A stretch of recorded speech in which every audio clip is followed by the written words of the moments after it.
Hello, this is Dr. Brown. In this chapter 8.3, we're going to talk about trigonometric equations and learn how to solve them.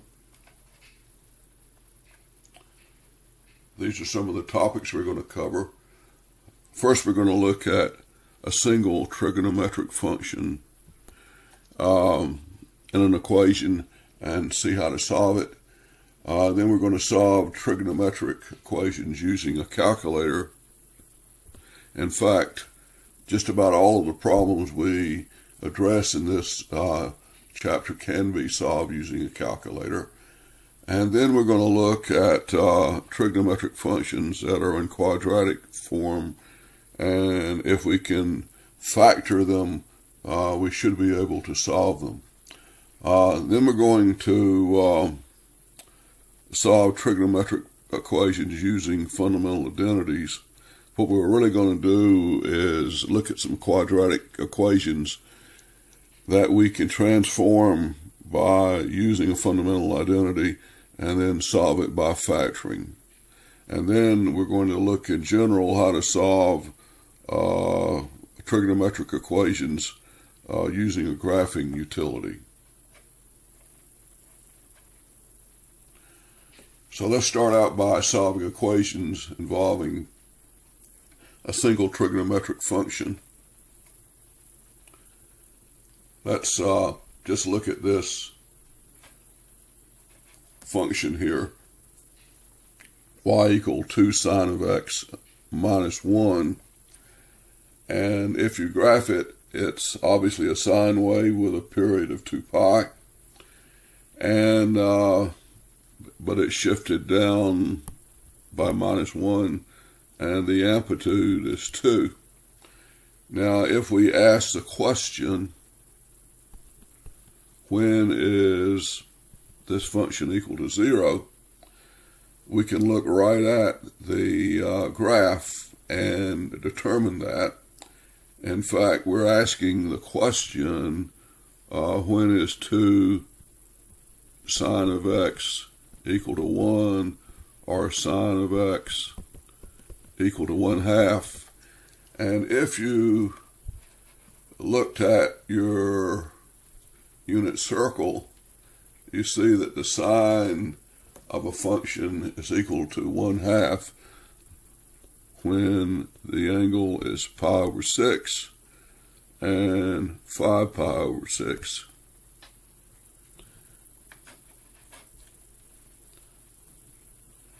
So between 0 and 2 pi,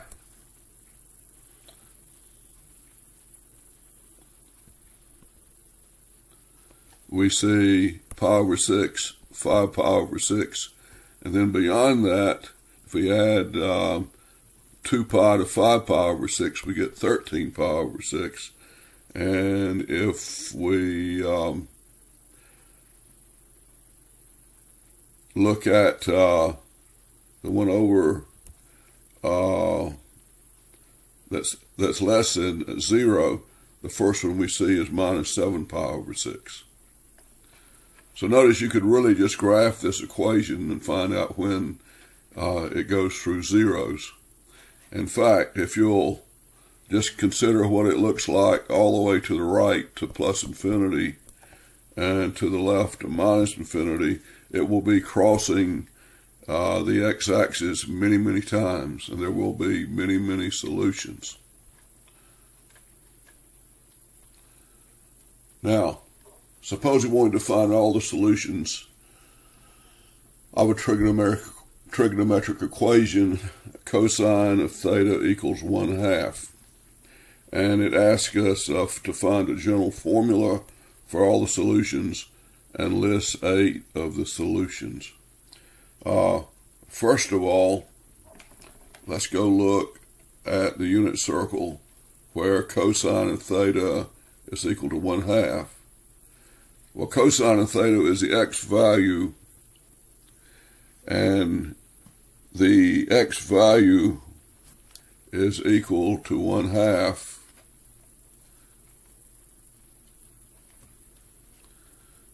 at pi over 3 and 5 pi over 3. And we know also that this will be so for 2k pi. So if cosine of theta is equal to 1/2, then theta is equal to pi over 3 and 5 pi over 3. You can just look at the unit circle. Because there's a fundamental period of 2 pi, you can write down all the solutions by theta equals pi over 3 plus 2k pi, and theta equal pi over 3, 5 pi over 3 plus 2k pi, where k is an integer. And if you wanted to write down 8 of the solutions, they chose to go ahead and just write it down for k equal minus 1. If k equal minus 1, this is pi over 3 minus 2 pi, which is pi over 3 minus 6 pi over 3, which is minus 5 pi over 3. So that's the first solution for k equal minus 1. If we put k equal minus 1 here, 5 pi over 3 minus 2k pi, you can plug in and see it'll be minus pi over 3. Then plug in k equals 0 and we get pi over 3 and 5 pi over 3. Plug in k equal 1, we get 7 pi over 3 and 11 pi over 3. And finally, for k equal to 2, we get pi over 3 plus 4 pi, which is 13 pi over 3. And then for the second one, you get 17 pi over 3. So we have 8 solutions here.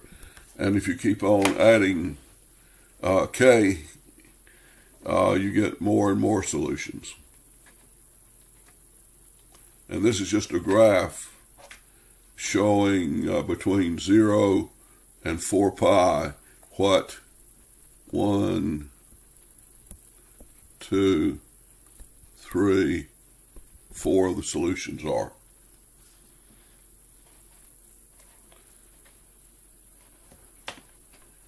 Now, suppose we wanted to solve the equation sine of 2 theta equal 1/2 for theta between 0 and 2 pi.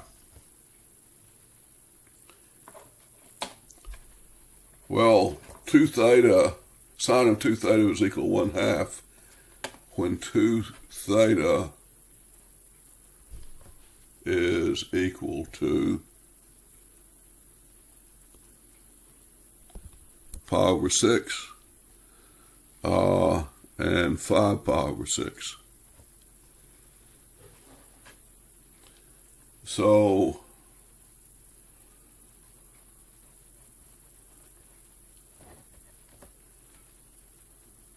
two theta then is equal to pi over 6 plus 2k pi.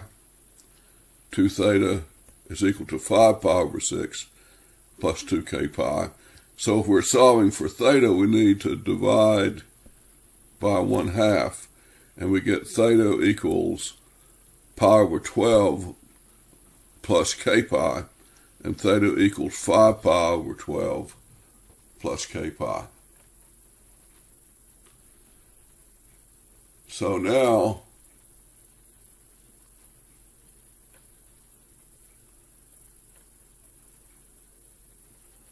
let's write down solutions for k equal minus 1 all the way to k equal 2. And we'll notice we will delete some of these because they're outside the range of 0 to 2 pi. Putting in k equal minus 1, plugging in, we get theta equals pi over 12 minus pi, which is a minus 11 pi over 12. Do it for the second equation, 5 pi over 12 minus pi, and you get minus 7 pi over 12. Then you put it for k equals 0, and you get pi over 12 and 5 pi over 12. Then put in k equal 1, you get 13 pi over 12. And I suggest, that you do the math to check these numbers. And then plugging in k equal 1 for the second equation, we get theta equal 17 pi over 12. Then doing k equal 2, you can show that theta is equal to 25 pi over 12, and theta is equal to 29 pi over 12.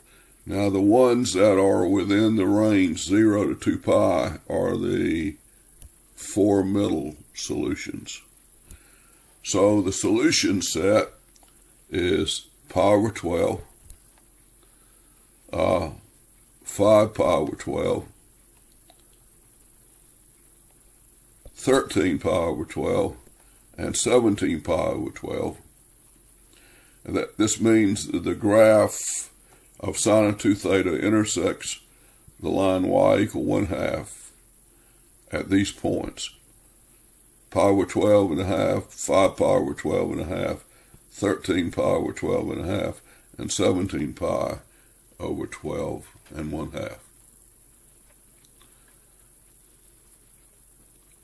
And so you can see, if you draw the graph on your calculator, it will intersect at these 4 points between 0 and 2 pi.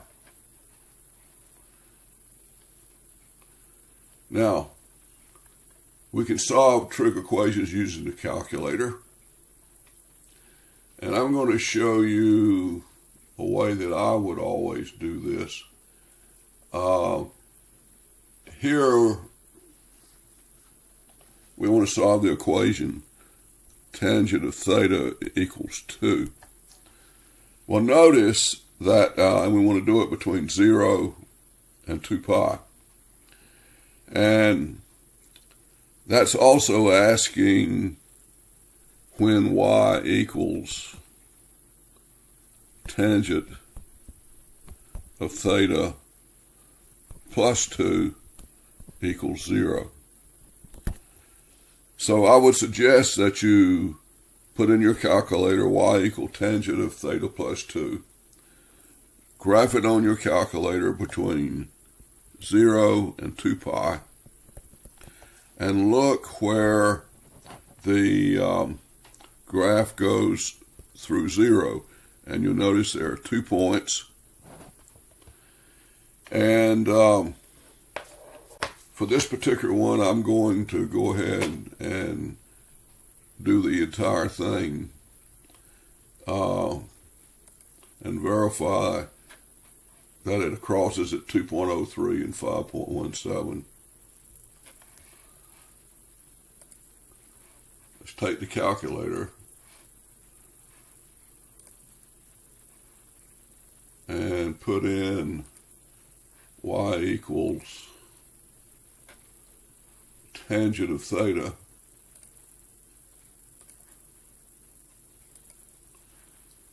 plus 2. And we're going to want to graph it between 0 and 2 pi. So y min is 0, y max is 2 pi. And we're looking as it goes through 0, but let's graph it between -5 and +5.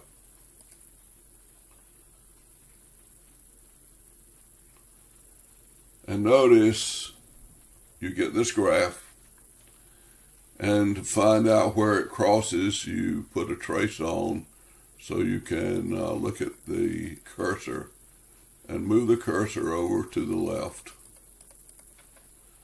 Hit second calc when you got it to the left of a 0. So hit second calc, and you want to calculate the 0, so hit 2. When it asks you for left bound, hit enter. When it asks you for right bound, hit enter. When it asks you for a guess, hit enter. And notice you get 2.03 0344. And I have copied that right here. If you then put the trace on and move it to the other part of the graph, just to the left of the 0, hit second, calc, hit 2 for 0, hit enter for the left bound, move it over to the right, hit enter, and then hit enter again after it asks you for a guess. And the answer is 5.176. So the solution set is given here. And that is that example. Now let's look at trig equations that are quadratic in form. And here's an example. 2 sine square theta minus 3 sine theta plus 1 equals 0. Notice that this is in a form that you probably can factor it into 2 factors. In fact, on the next page, we write down the equation. And notice that you can factor it into 2 sine of theta minus 1 times sine of theta minus 1. Multiply it out to verify that you have indeed factored the equations correctly using the FOIL method. And that means for these to be 0, each one can be 0. It's a solution. And so 2 sine of theta minus 1 equals 0, or sine of theta equals 1/2. Sine of theta equals 1 is the solution to the second one. So now, ask yourself when or where on the unit circle is sine theta equal 1/2. Well, we already know that that is at theta equal pi over 6 and 5 pi over 6. And sine of theta equal 1 occurs at pi over 2. So the solution set is pi over 6, 5 pi over 6, and pi over 2. By the way, here is a unit circle. I was going to show you pi over 6, where sine is 1/2, and 5 pi over 6, where the sine is 1/2, and the sine is 1 at pi over 2. Always have your unit circle with you. Now we're going to use fundamental identities to solve some trigonometric equations, and we'll show an example here. Notice we have 3 cosine of theta plus 3 equal 2 sine square theta. Well, it's a quadratic function, but it's got sines and cosines in it. So we need to use an identity that to help us change it all over to either all cosines or all sines. Well, there is an identity that says sine square theta plus cosine square theta equal 1. So sine square theta is 1 minus cosine square theta. So we can take this identity and plug it into where we see sine square theta, and we'll end up with all cosines. So let's do that. If we take sine square theta equal 1 minus cosine square theta and plug it into the original equation, we get this. And so we get 3 cosine of theta plus 3 equals 2 minus 2 cosine square theta. bring these terms over to the other side, and we get 2 cosine squared theta plus 3 cosine of theta. Subtract the 2 from the 3, we get plus 1 equals 0. And now note that you can now factor this quadratic equation into 2 cosine of theta plus 1 times cosine of theta plus 1. And now we get 2 cosine of theta plus 1 equals 0, or cosine of theta equals minus a half. And for the other one, we get cosine of theta equals minus 1. Now, looking at the unit circle, the cosine of theta is equal to minus 1/2. Cosine of theta is equal to minus 1/2. That would be the x value, and that's at 2 pi over 3 and 4 pi over 3. 2 pi over 3 and 4 pi over 3. And it equals minus 1 at pi. So our solutions are theta equal 2 pi over 3, 4 pi over 3, and pi. And so here is a solution set.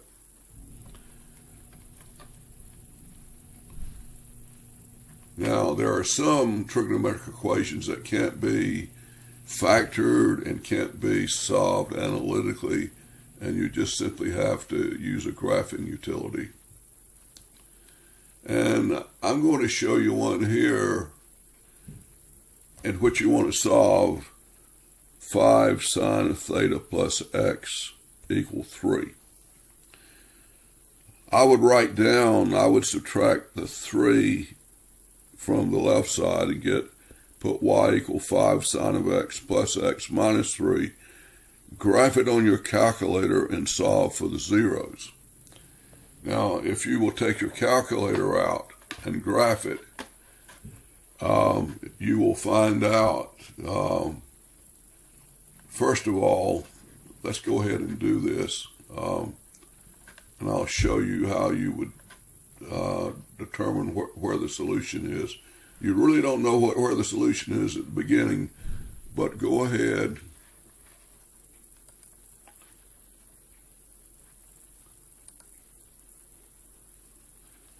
and put 5 sine of x plus x minus 3. And we want to find out where that goes through 0. Well, we don't know for sure where it's going to be, but let's do a window that's pretty wide to start off with, like minus 10 to plus 10. And if it turned out not to cross in that window, we'd have to find another spot. And then let's put y min is equal minus 5 and y max equal plus 5. And let's graph.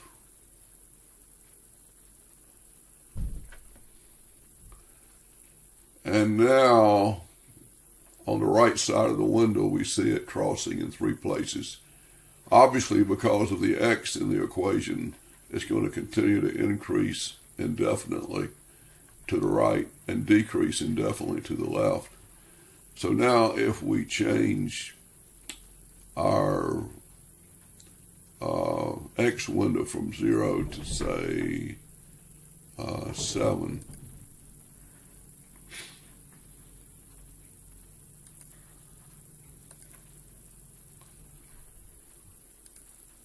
and leave the y min and y max the same, and graph it, we'll see this graph. And I have shown here what the graph is when you go and look for the 3 zeros. I won't go through all that right now, but I suggest you do it. If you look for the zeros, you will find that to the nearest hundredth, it would be 0.52, 3.18, and 5.71. And that is a lesson for today.